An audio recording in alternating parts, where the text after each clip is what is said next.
Hello, friends. Welcome to This Day in Jack Benny. I'm John Henderson.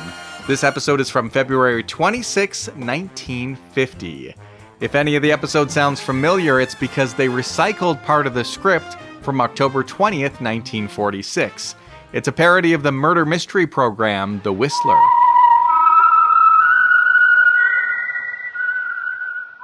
You shouldn't have come. Relax, sweetheart.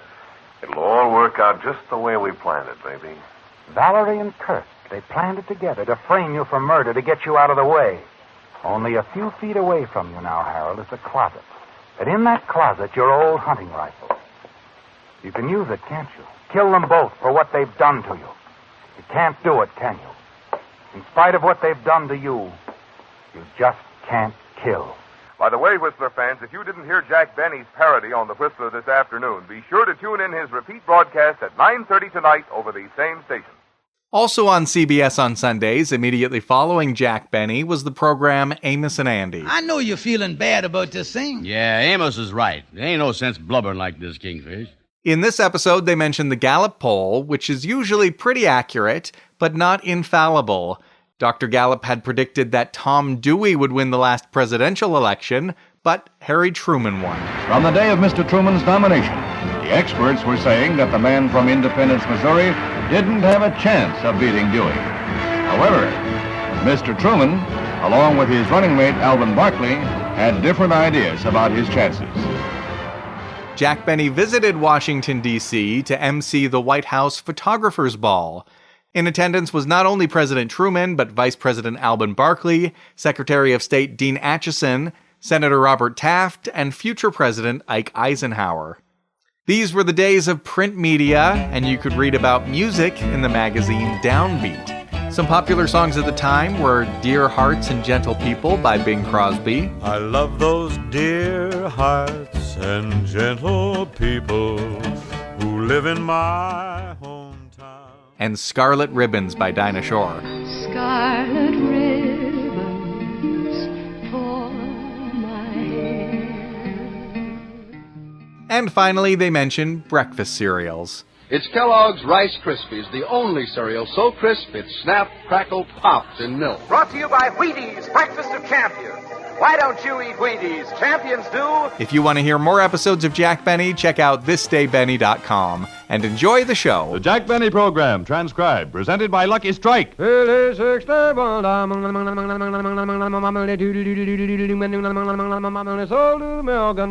your own taste and throat be the judge. For smoothness and mildness, there's never a rough puff in a Lucky Strike. For smoothness and mildness, there's never a rough puff in a Lucky Strike. Yes, let your own taste and throat be the judge. For smoothness and mildness, there's never a rough puff in a Lucky Strike. And that's because LSMFT. Lucky Strike means fine tobacco. Fine, light, naturally mild tobacco that gives you smoothness and mildness. And no wonder, for years, Lucky Strike has maintained America's largest and most complete cigarette research laboratory. Prior to the auctions, the buyers for Lucky Strike send sample leaves from all tobacco-growing areas to this great laboratory for scientific analysis to help determine which tobaccos are really fine. And this is only one phase of the constant research that helps make possible Lucky Strike's unconditional guarantee. Check the cigarette you are now smoking. Among all leading brands, only the makers of Lucky Strike put an unconditional guarantee on the pack. So smoke a Lucky. Let your own taste and throat be the judge. For smoothness and mildness, there's never a rough puff in a Lucky Strike. So round, so firm, so fully packed, so free and easy on the draw. Make your next carton Lucky Strike.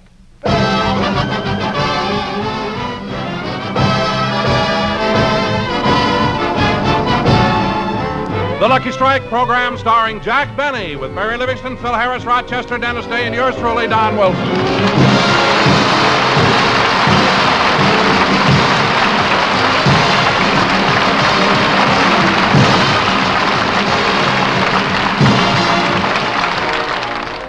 Ladies and gentlemen, last night Jack Benny was in Washington, D.C., where he was master of ceremonies for the annual White House Photographers Ball. Immediately following the affair, he boarded a plane and flew back to Hollywood. And here he is, Jack Benny!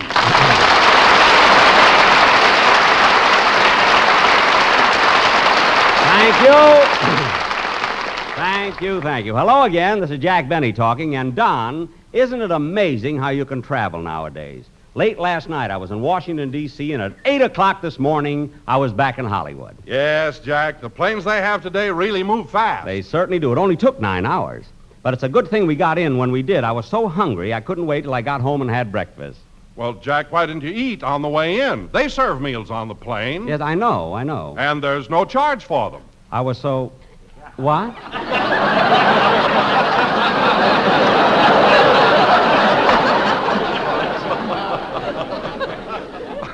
Don... That's right, Jack. That's right. The meals don't cost you anything. It's included in your ticket. How do you like that? Jack, where are you going? To the TWA ticket office. Somebody's going to take me to dinner. I don't care who it is, but somebody has got to... Oh, hello, Mary. Hello, Jack. How was your flight back from Washington? Oh, pretty good. Was it a nice, smooth trip? Fairly smooth, Mary. Not bad at all. You didn't get sick, did you? No, although I did feel a little woozy, going over the mountains. Well, maybe you overate. Overate? Mary, I just found out.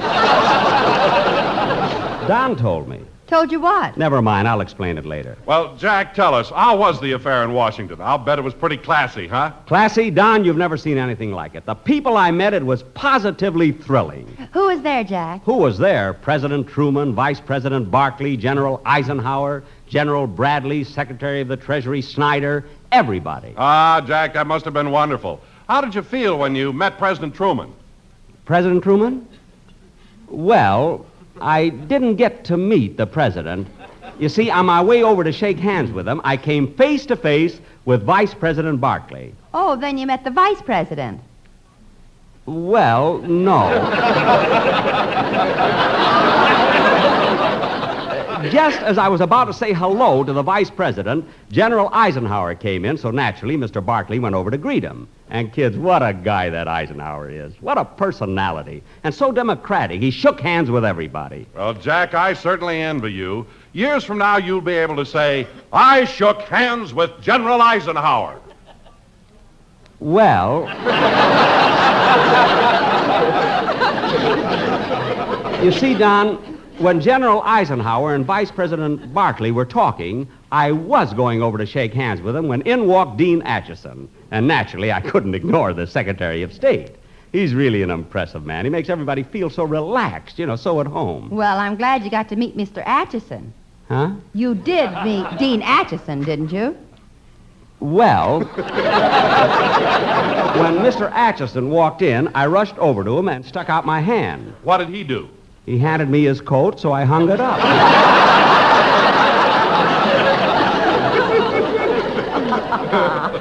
It was an awkward situation. Well, Jack, when Mr. Acheson handed you his coat, why didn't you tell him who you were? Well, I didn't want to embarrass him. You didn't want to return the tip either. Yeah. Eisenhower gave me nothing. Anyway, it was a very exciting affair, and I was certainly glad to be there. Jack, do you mean to say that with all the important people who were there, you didn't get to meet anybody? Didn't get to meet anybody. For your information, sister, I spent most of the evening talking to David Quimby. David Quimby? Who's he? Well, if you don't know who David Quimby is, I'm not going to tell you. You ought to keep up on your national affairs, kid. Who else was there, Jack? Well, there was Air Secretary Symington, Senator Taft, Dr. Gallup, and... Oh, I must tell you a funny thing, Don. Last night after the dinner, Dr. Gallup was the first speaker, and he kept calling the president Tom. He just can't get over it.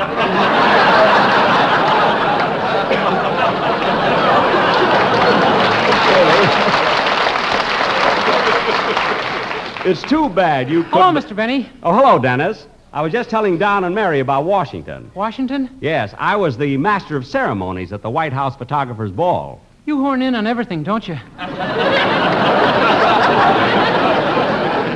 I didn't horn in at all. I was invited. And you know who else were there? Who? President Truman, Vice President Barkley, General Eisenhower. Gosh, Mr. Benny, you're really important, aren't you? Yes, sir. I guess I am. Oh, don't be so modest. I'll bet you could go out now and get your own show.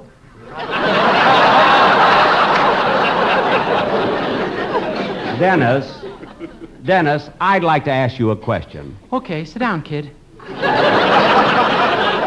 I don't have to sit down. I just want to ask you one question. Who's the star of this show? My mother thinks I am.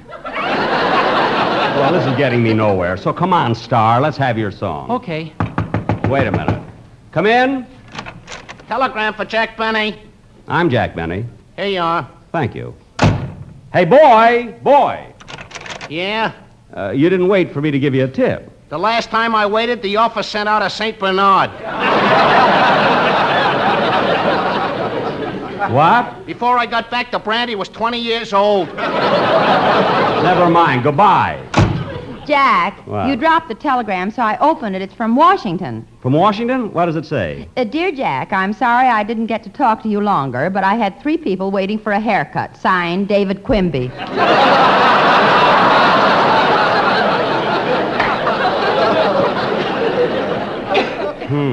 Who's he? Never mind. Sing your song.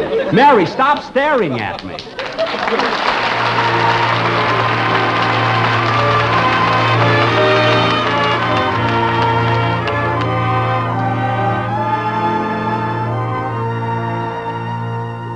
I peeked in to say goodnight, and then I heard my child in prayer, and for me some scarlet ribbons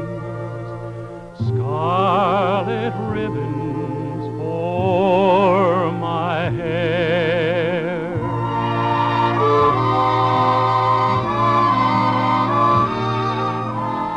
All the stores were closed and shuttered. All the streets were dark and bare. In our town, no scarlet ribbons, not one ribbon for her hair.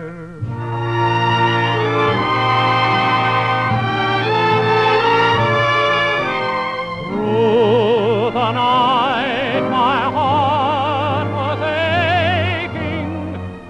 Just before the dawn was breaking, I peeked in, and on her bed, in gay profusion, lying there, lovely ribbons, scarlet ribbons for her hair.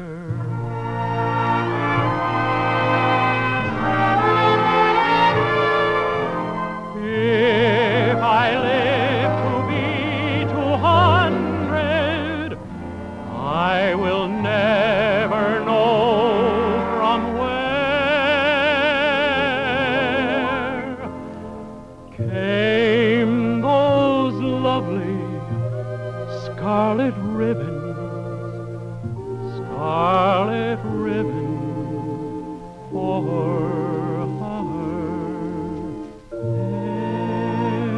her.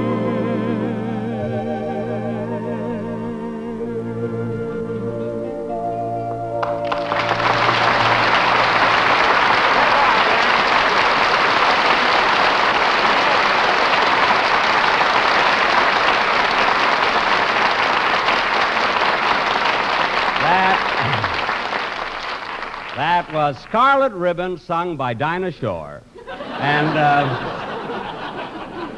very good, Fanny. And now, ladies and gentlemen, for our featured attraction tonight, we're going to do a very important sketch. Dennis, you're going to be in it. You too, Mary, and Phil. Phil. Just a minute, Quimby. I'm fixing up the music for the sketch you're going to do. You're what? You heard me. I'm fixing up the music. Right now, I'm going over the trombone player's part. You? You're going over the trombone player's part? You don't know one note from another. Who has to know notes? What? I'm going over it with a damp rag. He spilled beer on it.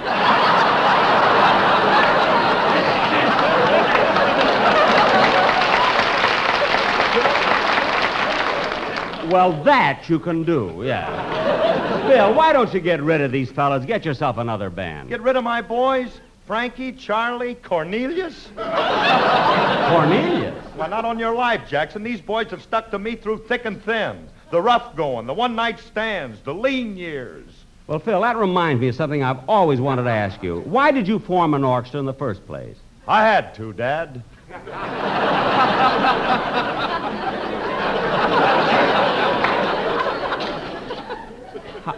You had to? I had to. I wrote a little gem called That's What I Like About the South, and no other band would touch it with a fork. With a fork isn't in here at all, you know. He added. Well, in this case, necessity was the mother of nausea. But seriously, Phil, do you mean that all of your boys have been with you right from the start? Yes, sir, Jackson, and that's why I wish you'd quit picking on them. They're conscientious musicians. They worry a lot. Worry? Sure. Now take my drummer, Sammy, up there. Only 3 months ago, he had a full head of hair.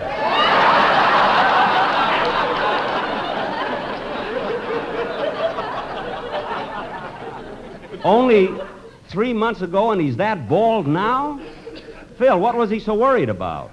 They said something nasty about him in Downbeat. Oh, well, that's a shame. You know, Phil, it's bad enough to be that bald, but why does he wax it?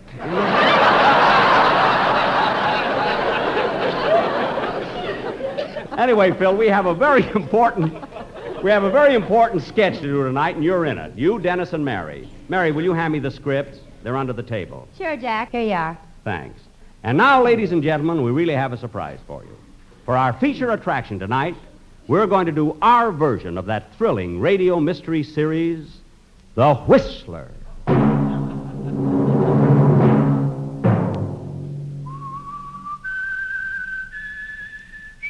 Wait a minute. Who are you? I am the Whistler. I walk by night. I influence the lives of innocent people.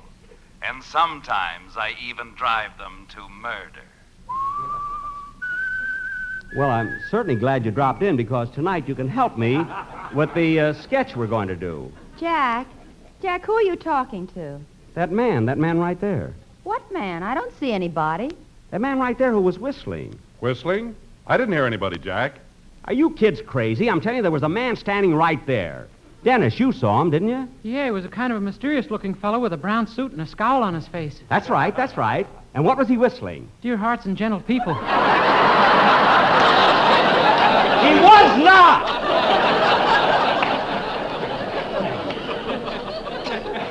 It was the Whistler's theme song. Jack, what's the matter with you? You didn't see anybody, and neither did Dennis. Well, I thought I did. Maybe it's because I got my mind all wrapped up in the play we're going to do. Now, Mary, oh, who can that be? Hello? Hello, boss. This is Rochester.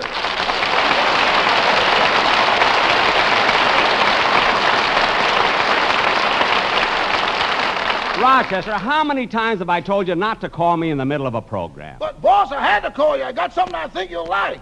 What's that? Well, you won't believe this, but this afternoon I sat down and wrote a commercial. You wrote a commercial? Yes, boss, and I liked it so much I got out your recording machine and made a record of it. No kidding. Well, let's hear it. Okay, just a minute. Listen to this.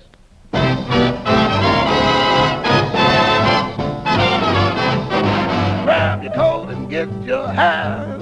Leave your worries on the doorstep.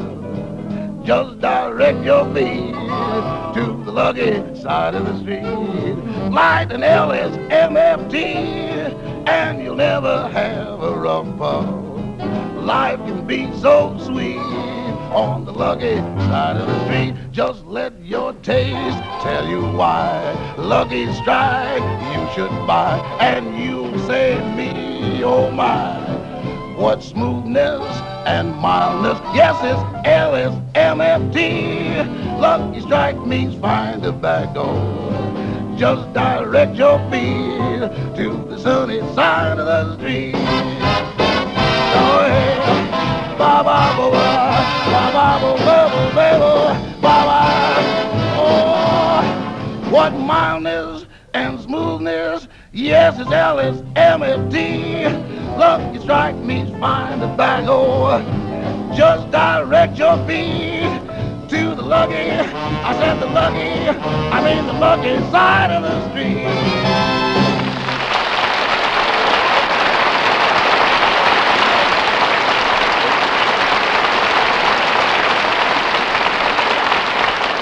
Rochester, that was wonderful. I thought you'd like it. I sure did. Goodbye, Rochester. Goodbye. Gee, fellas, I wish you could have heard the wonderful commercial Rochester sang to me over the phone. Can we use it on the program sometime? Sure, it's great. Now, where were we? You're getting ready to do that play, Jackson. Oh, yes. Ladies and gentlemen, we now offer you our version of that blood-curdling, thrilling radio murder mystery, The Whistler.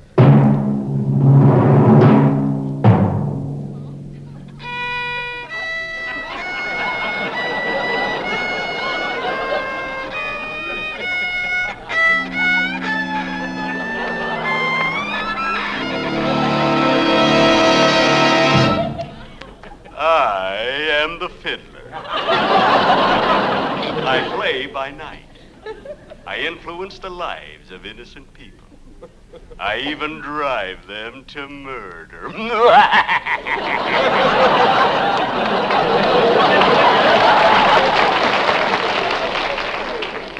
Let me take you to the home of Mr. and Mrs. Park, Gwendolyn and Griffith.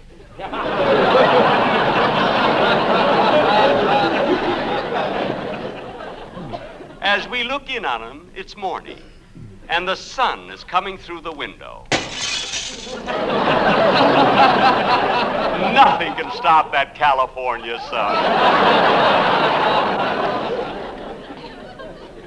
Mr. and Mrs. Parks are having breakfast. They are happy, but not for long. For I am the fiddler.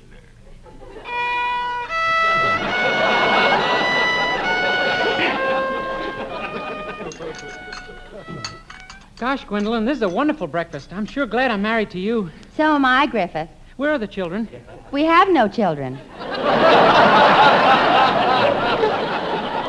Oh, then who is it that's always bringing me my slippers? Our Cocker Spaniel. Oh, the money I've wasted to have his teeth straightened.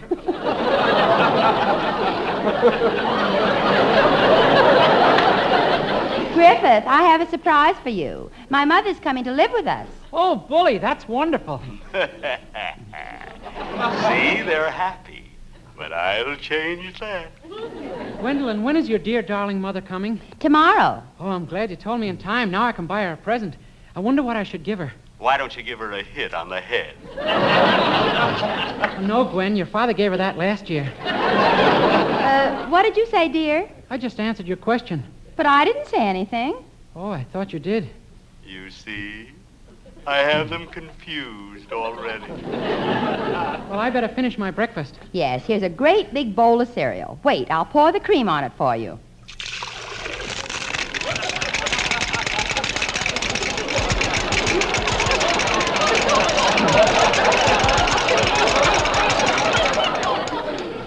You can take your fingers out of your ears now. They've stopped crackling. Now eat your cereal. Gee, that was a stubborn little one, wasn't it?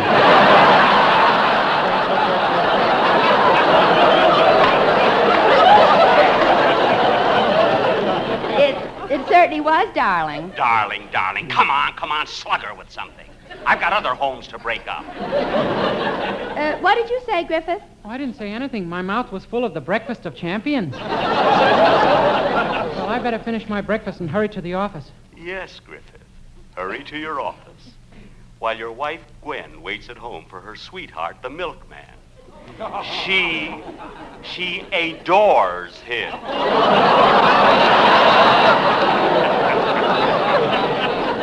Look, he's coming up the walk now. Won't you come with me to Alabama? Let's go see my dear old mammy. Shut up! That song drives me nuts. All right, knock on the door. She's waiting for you. Hello, baby. Hello, Clyde. I've been waiting for you.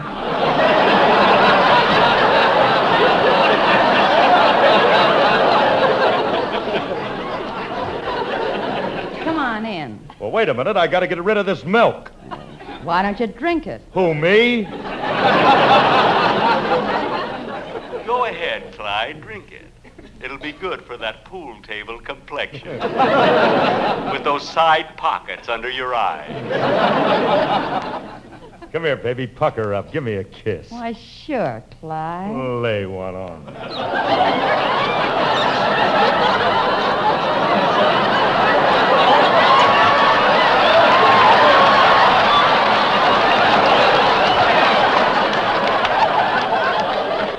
I really thrilled you, eh, baby? No, you're holding that cold milk bottle on my back. Oh, Clyde, you're so wonderful. Kiss me again. You see, she's crazy about Clyde. Everybody's crazy about Clyde. But I'm the one they invited to Washington. Gee, Gwen, I wonder what your husband would say if he caught you kissing me, his best friend. I'd tell him you're congratulating me on my birthday. But you've told him that 28 times this year. Ain't he getting wise? No, but he's getting mad buying me all those presents. Gee, Clyde, you and I could be so happy together if it weren't for my husband. Now you're on the right track. Well, go ahead. Why don't you kill your husband? Clyde, I just got an idea. So did I. Let's kill Griffith. It must be love we said it together. That's it. Now we're getting somewhere. Go ahead. Kill him. Kill him! You shut up! And take those braces off your teeth.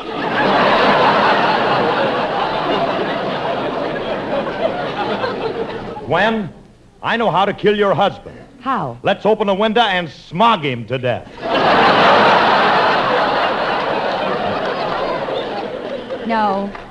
No, Clyde, I have a better way. When he comes home, you hide in the closet. When he hangs up his coat, you can strangle him. And no one will ever know. No one will ever know. Except me. For I am the fiddler.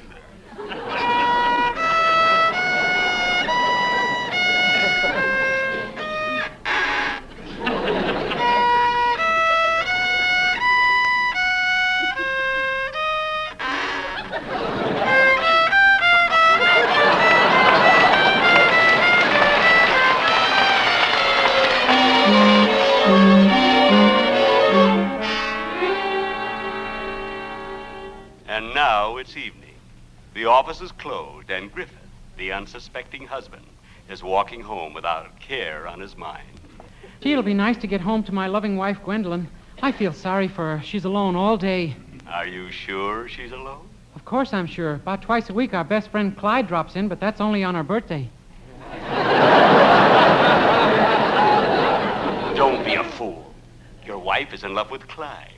Hurry home. You'll find them together. All right, I'll go home and see for myself.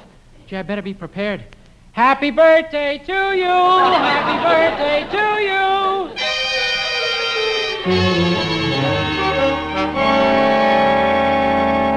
You see what I mean? Here are three innocent people, and I have planted the seed of suspicion, which will soon grow into murder. Ain't I a stinker?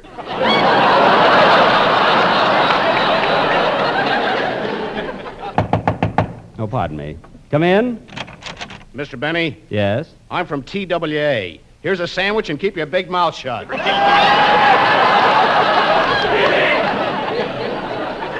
Thank you. And now to get back to our story. Clyde is hiding in the closet, and Griffith is about to enter the house. Darling, you're home early. Yes, Gwendolyn. Stop stalling. Ask her about Clyde. Go on, ask her. Huh? Ask her about Clyde. Darling, was Joe here? Not Joe. That was yesterday. It's Clyde today. Now, come on, Griffith, come on. You gotta get murdered.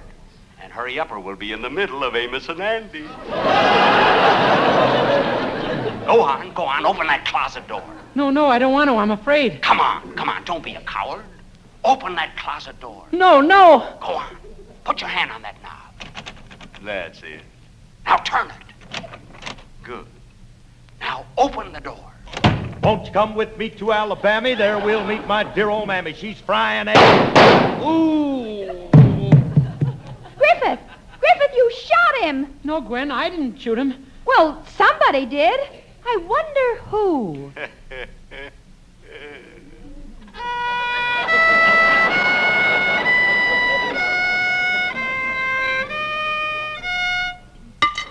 Thank you.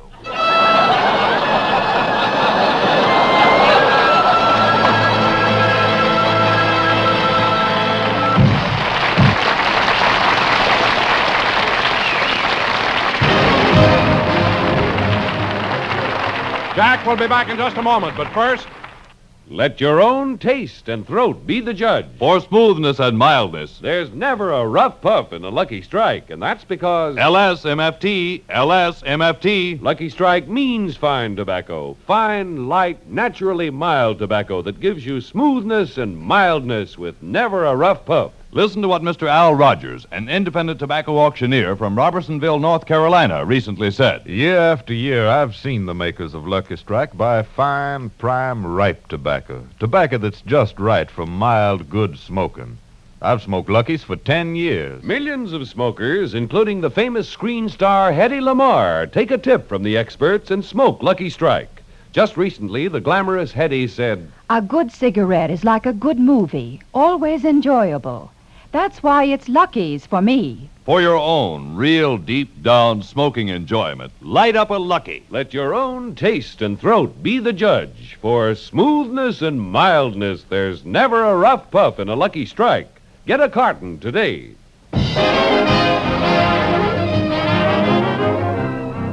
Ladies and gentlemen, we'll be with you again next Sunday night when we will have as our guest a very famous daughter of a very famous father, Miss Sarah Churchill. Good night, folks. Be sure to hear Dennis Day in A Day in the Life of Dennis Day. Jack, Mary, Dennis, Don, Phil, and Rochester came to you transcribed. Now stay tuned to Amos and Andy, which follows immediately over most of these same CBS stations. This is CBS, the Columbia Broadcasting System.